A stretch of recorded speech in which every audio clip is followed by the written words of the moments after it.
യഥാർത്ഥ ഈ ദുരന്തത്തിൻ്റെ യഥാർത്ഥ ഈ ഭവിഷ്യത്തുകൾ ആരായിരിക്കും അനുഭവിക്കേണ്ടി വരിക? ഏറ്റവും കൂടുതൽ കുട്ടികൾ പഠിക്കാൻ പോകുന്നത്, ഏറ്റവും കൂടുതൽ ഉപരിപഠനത്തിന് പോകുന്നത്, ഏറ്റവും കൂടുതൽ പേര് ഉയർന്ന തൊഴിലുകൾ തേടി പോകുന്നത്, സമാധാനപരവും സമ്പന്നവുമായ ജീവിതം നയിക്കാൻ പോകുന്നത് എത്രയോ കാലമായിട്ട്, പതിറ്റാണ്ടുകളായിട്ട്, സ്വാതന്ത്ര്യത്തിന് ശേഷം പോലും ഇംഗ്ലണ്ടിലേക്കാണ്.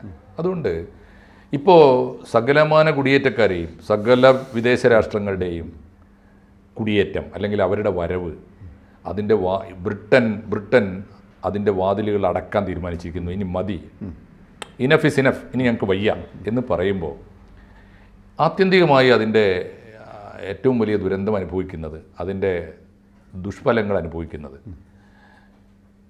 ഇന്ത്യക്കാരായിരിക്കും എന്ന് മാത്രമല്ല, അതിലേറെ മലയാളികളായിരിക്കും. കൂടുതൽ വാർത്തകളും വിശേഷങ്ങളും നിങ്ങളിലേക്ക് എത്താൻ ABC മലയാളം സബ്സ്ക്രൈബ് ചെയ്യുക, ബെൽ ബട്ടണും അമർത്തുക.